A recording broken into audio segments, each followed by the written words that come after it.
장마철을 앞두고 YTN이 지난해 침수 피해를 입었던 현장을 찾아 이 폭우 대비 상황을 점검하는 기획 보도를 이어가고 있습니다.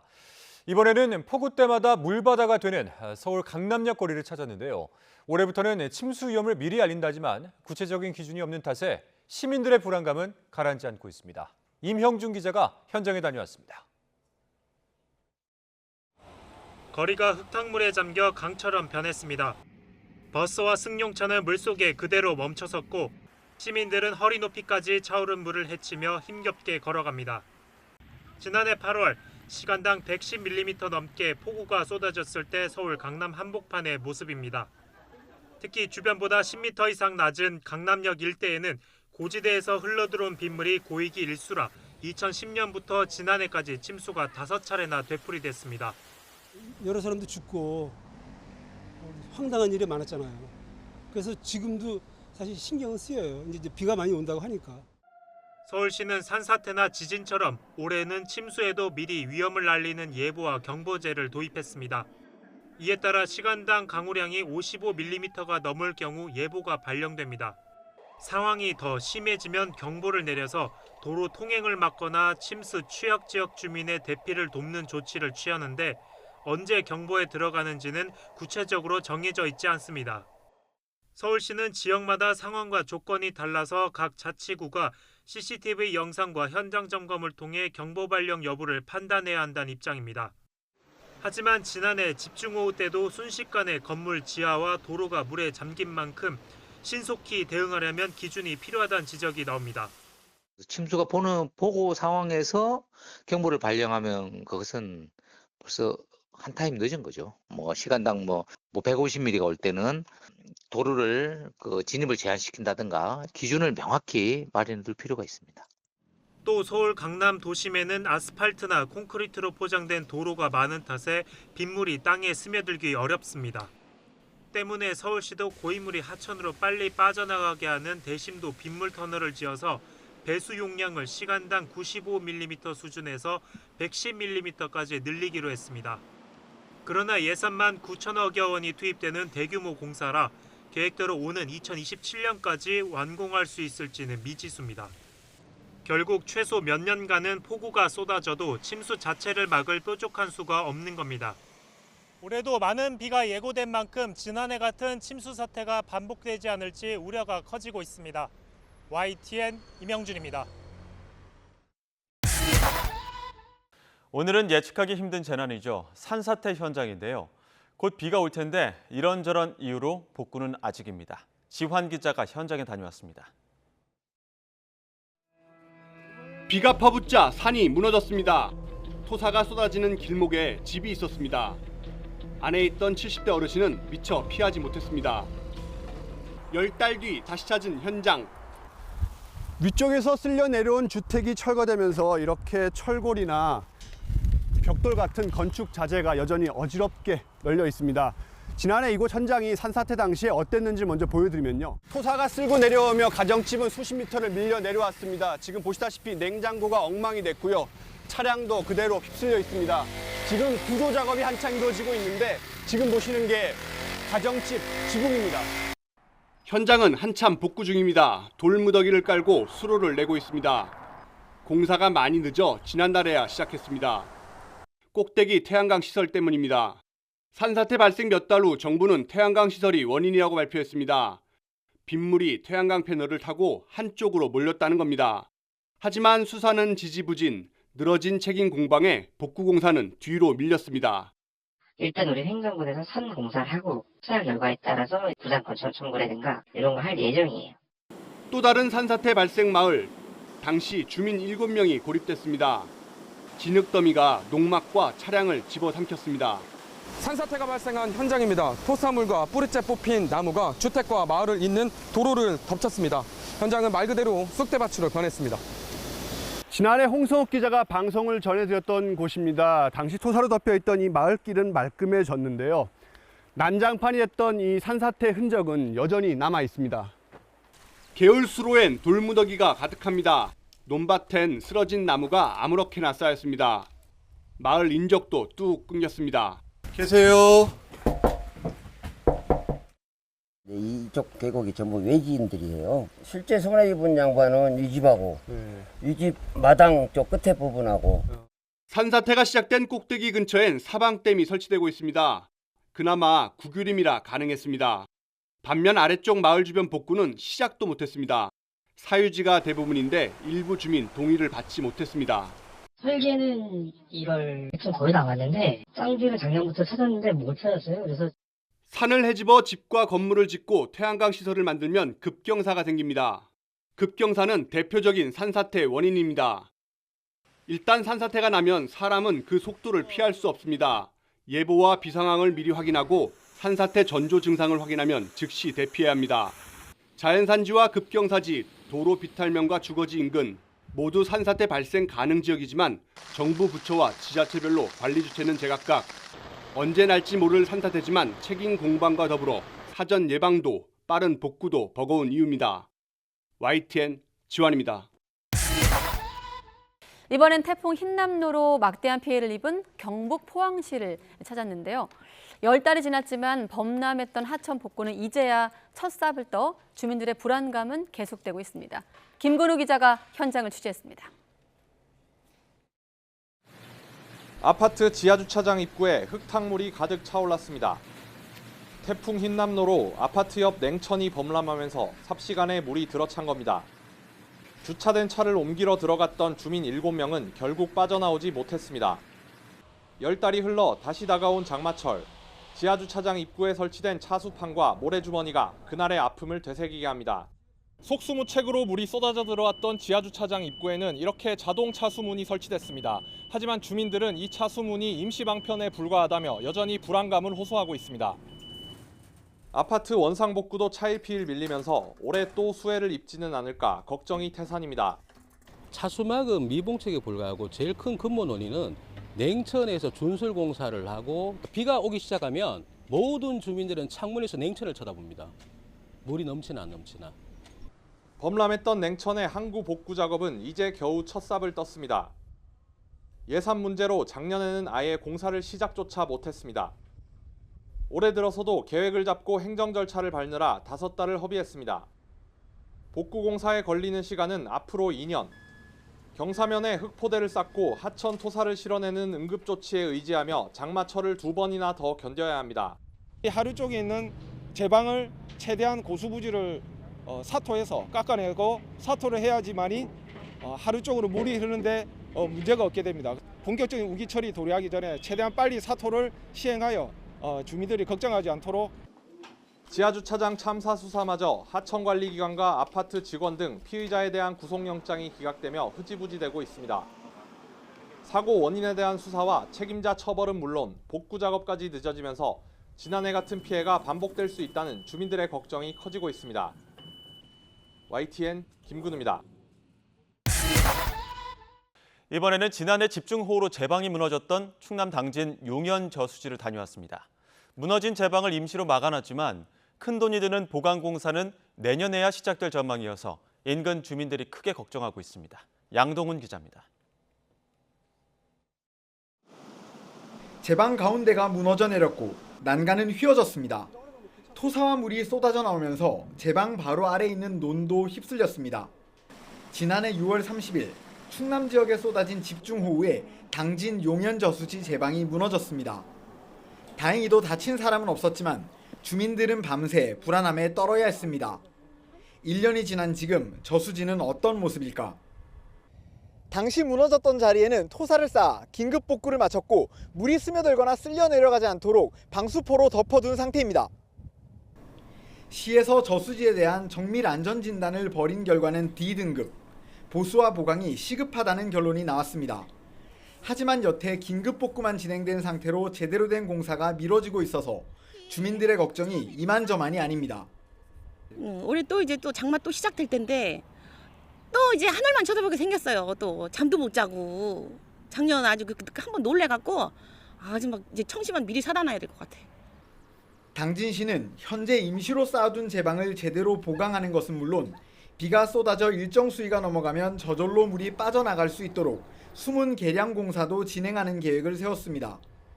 용현 저수지를 제위험 저수지로 지정하고 공사 비용 50%는 나라에서 지원받을 방침인데 문제는 제대로 된 공사가 국비 지원을 받은 뒤인 내년에나 가능하다는 겁니다. 그 정밀 안전 진단을 해본 결과 그 16억 원 정도의 그 추정 사업비가 이제 필요한 상황이라서 사업비를 확보하기 위해서 국도비 이제 신청을 위해서 관계기관과 협의 중에 있는 상황입니다. 당장 올해 장마철은 긴급 복구만 한 지금 상태로 버텨내야만 합니다.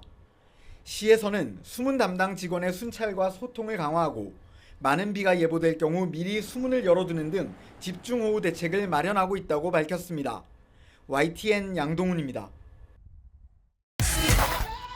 올해는 전 세계 해수면 온도가 관측 이래 최고치를 기록하면서 집중호우와 함께 매우 강한 태풍이 상륙할 가능성도 있는데요.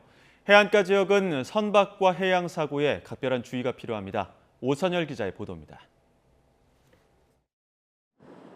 거센 비바람이 덮친 목포 앞바다. 1200톤급 대형 해상 크레인이 바다를 표류합니다. 구둣과에 묶여 있었지만 밧줄이 끊기면서 무인도까지 떠밀려간 겁니다. 전남 서남해안은 매년 여름철 집중호우와 태풍으로 크고 작은 선박 사고가 잇따랐습니다. 태풍이 많이 올라오고 그러면 배가 아마 이제 뭐 파손이 있다든지 그러면 그게 제일 걱정되죠. 하고 이렇게 줄 전부 매놓고 이제 사람이 전부 이제 배 선주들이 지키고 있어야 돼. 올해 세계 평균 해수면 온도는 20.9도로 역대 최고치를 기록하고 엘니뇨까지 더해지면서 긴 장마와 강한 태풍이 예상됩니다. 최근 10년 동안 우리나라에 영향을 미친 태풍은 평균 4건에서 5년 평균 4.8건으로 증가 추세입니다. 비바람의 영향을 가장 크게 받는 해안가 지역은 만조 시기와 겹치면 폭풍해일까지 발생할 수 있는 만큼 선박을 단단히 동여매는 등 안전 관리에 신경 써야 합니다. 염도가 높은 바닷물에는 홑줄이 금세 낡아 쉽게 끊어질 수 있기 때문에 수시로 점검하는 것도 필수입니다. 또 오랜 기간 방치된 선박을 미리 파악해 대비하고 사고를 유발할 수 있는 그물과 어구들도 안전한 곳으로 옮겨야 합니다. 해양경찰도 장마와 태풍 내습 시기에 맞춰 구조 대응 태세 유지와 순찰 활동을 대폭 강화했습니다. 해양 종사자께서는 실시간 기상 정보 확인과 함께 선박 및 관련 시설물에 대한 안전 점검 등 피해 예방에 힘써 주시고 태풍 등 기상 위험 상황 시 해안가, 저지대, 방파제 출입을 자제해 주시기 바랍니다. 기후 변화로 더 범람하는 자연재해, 미리 알고 대응하면 소중한 목숨도 지키고 재산 피해도 줄일 수 있습니다. YTN 오선열입니다. 오늘은 지난해 일가족이 숨진 서울 신림동 반지하촌 피해 현장을 찾았는데요. 주민들은 바뀐 건 많지 않은 데다 반지하방을 벗어날 여력도 마땅치 않다며 여전히 불안감을 호소하고 있습니다. 임예진 기자입니다. 지난해 8월 반지하에 살던 일가족 3명의 목숨을 앗아간 서울 신림동에 있는 빌라 앞. 올해 장마를 앞두고 구청 직원들이 이곳 지하 주차장 앞에 강화 물막이판을 설치하고 있습니다. 그러나 YTN이 주변 반지하 거주지를 돌아보니 이 정도 수준의 침수 방지 시설을 갖춘 곳은 많지 않았습니다. 네, 신림동 반지하촌에는 이렇게 땅에서 얼마 떨어지지 않은 곳에 창문이 있는 집이 많습니다. 그러나 물막이판은 설치되지 않은 모습을 어렵지 않게 찾을 수 있습니다. 관악구 침수 피해 우려 주택 6천여 곳 가운데 물막이판이 설치된 곳은 절반도 되지 않습니다. 서울시 전체 설치율은 22%로 더 낮습니다. 이번 여름도 폭우가 쏟아진다는 소식에 주민들은 그저 걱정이 태산입니다. 올해 또 비가 너무 많이 온다니 걱정되고 물이 안 올라온다는 부정도까지. 여기서 하고 싶죠. 돈이 없어서 그렇지. 지난해 참사 이후 서울시는 23만 8천여 가구에 달하는 주거용 반지하를 아예 없애버리겠다는 내용의 대책을 발표했습니다. 반지하 다세대 주택을 매입하고 주민들의 지상층 이주를 지원하겠다는 겁니다. 그러나 서울시가 지난달 말까지 사들인 반지하 다세대 주택은 고작 98가구뿐. 올해 목표치의 3%에도 못 미칩니다. 게다가 서울 시내 반지하 주택 가구 중 실제 지상층으로 이주한 경우는 전체 8% 수준밖에 되지 않습니다. 지상으로 집을 옮기면 2년 동안 월세 20만 원을 지원하겠다는 게 서울시의 사업 계획이었지만 금액이 적은 데다 기한도 짧아 주거 취약계층이 많은 반지하 주민들의 선택지가 되지 못한다는 지적이 나옵니다. 서울시와 국토교통부는 반지하 주택 매입 기준을 완화하는 등의 주거 이전 대책을 보완하겠다고 했지만 당장 이달 하순 장마가 예고된 상황입니다. 여전히 침수 두려움에 밤잠을 못 이루는 반지하 거주민의 피해 재발을 막기 위해 현실적인 조치가 필요하다는 지적이 나옵니다. YTN 임혜진입니다. 지난해 여름 기록적인 폭우로 배수로 역할을 하는 빗물바지가 제기능을 하지 못해 서울 곳곳이 침수되기도 했는데요. 다가올 장마철에 대비하기 위해 시민들이 직접 빗물바지 청소에 나섰습니다. 임혜진 기자가 현장에 다녀왔습니다.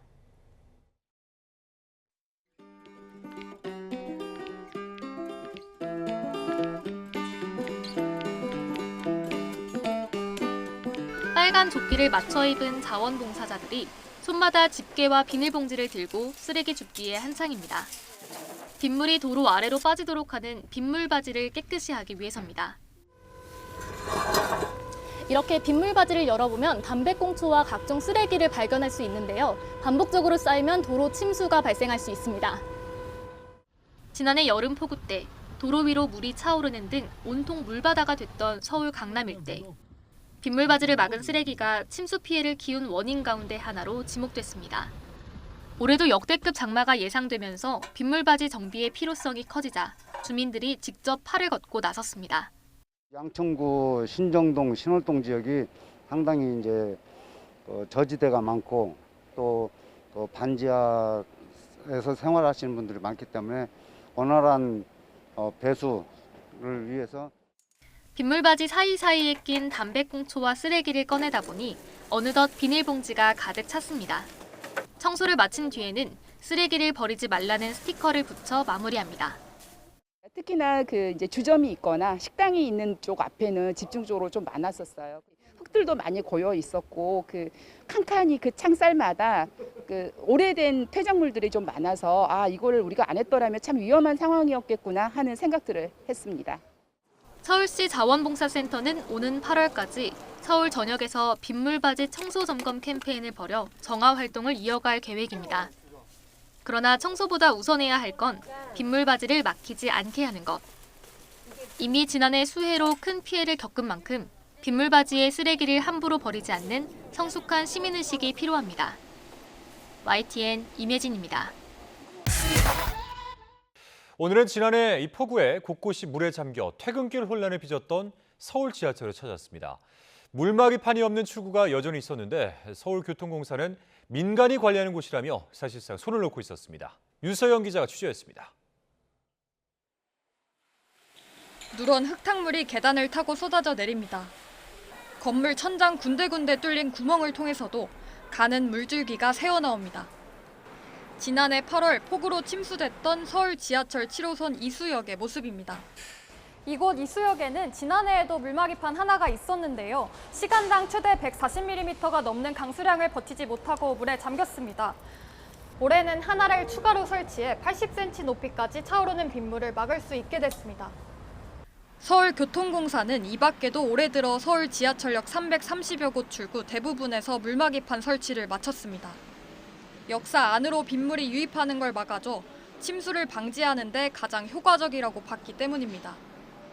그러나 YTN 취재 결과 지하철 2호선 역삼역 6번 출구와 4호선 서울역 10번, 11번 출구 등 물막이판이 아직 없는 곳도 10곳이 넘는 것으로 나타났습니다. 민간 건물이 관리하는 출구라 비용을 들여 물막이판을 설치해달라고 요청하고 받아들여지지 않으면 어쩔 도리가 없다는 게 서울교통공사 측 입장입니다. 그 건물에서 통로를 관리하니까 그쪽에 설치를 해야 되는데 저희가 얘기는 드려놨거든요. 근데 따로 설치를 안 한 것 같아요. 출구 여러 곳을 틀어막더라도 한 곳만 뚫리면 역사 전체가 잠길 수 있다 보니 시민들은 불안할 수밖에 없습니다. 내가 미처 대처하지 못하는 그런 상황이 발생되면 어떻겠느냐 하는 그런 불안감은 있는 거죠. 비용이 좀 들어가더라도 지자체에서 그런 대책을 마련해 주시는 것이 낫지 않겠냐. 지하철역은 재난 상황에서 대피소로 활용될 정도로 공공성이 큰 만큼 관리 주체와 무관하게 물막이판 같은 안전장치는 의무적으로 두도록 해야 한다는 지적이 나옵니다. 지하 역사 같은 경우는 공공재 성격을 띠기 때문에 설치 안 된 부분이 있다면 의무적으로 차주판을 설치할 수 있도록 강제할 필요성도 있겠습니다. 또 하나에 150만 원에서 200만 원쯤 하는 물막이판 설치 비용 일부를 정부와 지자체가 지원하는 방안도 검토할 필요가 있다고 전문가들은 조언합니다. YTN 유서연입니다. 오늘은 지난해 폭우에 직격탄을 맞은 전통시장을 찾았습니다. 시장의 침수 원인은 저지대에 있다는 점이었는데 상인들은 물막이판과 양수기만으로 폭우에 맞서야 한다며 불안해하고 있습니다. 임형준 기자가 현장에 다녀왔습니다. 지난해 8월 서울 남성 사계시장. 성인 가슴 높이까지 빗물이 들어차 걸음을 옮기기조차 힘들 정도입니다. 갑자기 들어찬 빗물에 전체 점포 10곳 중 4곳이 물에 잠겼습니다. 추석 때 팔려고 준비한 상품들은 쓰지 못하게 됐습니다. 시장이 물에 잠길 수밖에 없었던 이유는 지대가 낮은 곳에 있기 때문이었습니다. 1년이 지나 당시 침수됐던 시장 피해 지역이 얼마나 달라졌는지 YTN 취재팀이 돌아봤습니다. 도로에서 안쪽으로 흐르는 빗물을 막기 위해 입구 쪽에는 이처럼 높이를 조금 올리는 보강 공사가 이루어졌습니다. 하지만 피해가 집중된 점포로 이어지는 길은 여전히 내리막길입니다. 내리막길에 있는 옷가게에는 작년 침수로 못 팔게 된 물건들이 쌓여 있습니다. 상인들은 올여름 기록적 폭우 가능성에 또 물건들을 못 쓰게 되는 건 아닌지 벌써 걱정입니다. 제가 제일 민감하게 여름철이 오면 신경 쓰는 게 침수예요. 다 절단난다고 보아야 됩니다. 천장에 매달린 것만 살아난 거죠. 지자체인 서울 동작구는 물막이판과 양수기 등으로 폭우에 대비하겠다는 계획입니다. 다음 달까지 전체 135곳 가운데 90% 점포에 물막이판 설치를 완료하고 양수기도 필요할 때 빌려 쓸 수 있도록 2천여 대를 준비했다는 입장입니다. 하지만 상인들은 중요한 건 배수라고 말합니다. 지난해에도 물막이판과 양수기는 있었지만 시간당 141mm의 집중호우를 막진 못했고 가게 안에 있는 배수구에서 물이 역류해버리니 방법이 없었다는 겁니다. 그러니까 사람 목 정도 높이로 왔으니까 이거 설치했어도 사실은 효과가 없었어요. 이 실내 하수구 역류하는 바람에 시간을 약간 버는 것뿐이지. 동작구는 물그릇을 키우기 위해 시간당 105mm 비에 견딜 수 있는 지하 인공수로 하수함과의 추가 설치를 검토하고 있지만 완공은 빨라야 2025년쯤이나 가능할 것으로 보입니다. 그전까진 인근 사당천이 넘칠 경우 뚜렷한 대응 방법이 없어 장마에 가까워질수록 상인들의 걱정이 커지고 있습니다. YTN 임영준입니다. 이번엔 지난 8월 수재민이 속출했던 서울 구룡마을에 폭우 대책이 제대로 마련됐는지 둘러봤습니다. 윤태인 기자가 현장에 다녀왔습니다. 지난해 8월 무려 84가구가 수재민으로 분류됐을 만큼 큰 피해를 봤던 서울 구룡마을을 다시 찾았습니다. 피해를 어느 정도 복구했다고 하지만 집 안에 들어가 보면 방바닥이며 벽이며 성한 곳이 없습니다. 당시 물에 잠겼던 물건들이 1년이 다 돼가는 지금까지도 흉물스럽게 방치돼 있습니다. 주민들은 혹여나 이번에도 수해의 악몽이 반복될까 마음을 졸이고 있습니다.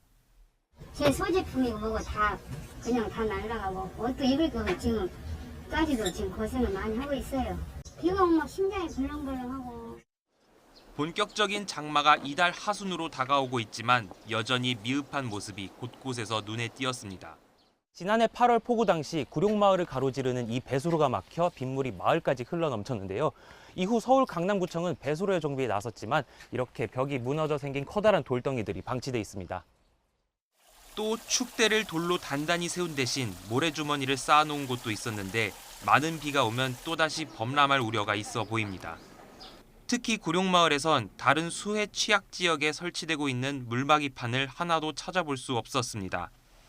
구룡마을 주택 대부분이 무허가 건물이라 물막이판을 설치하는 데 구조적인 어려움이 있다는 것이 구청 설명입니다. 또 구청 측은 일주일에 한두 번씩 마을을 돌면서 정비할 건 없는지 확인하고 있다고 덧붙였습니다. 하지만 주민들은 보여주기식 점검일 뿐이라며 강남 고급 아파트 밀집 지역보다 수해 대책이 미흡하다고 말합니다.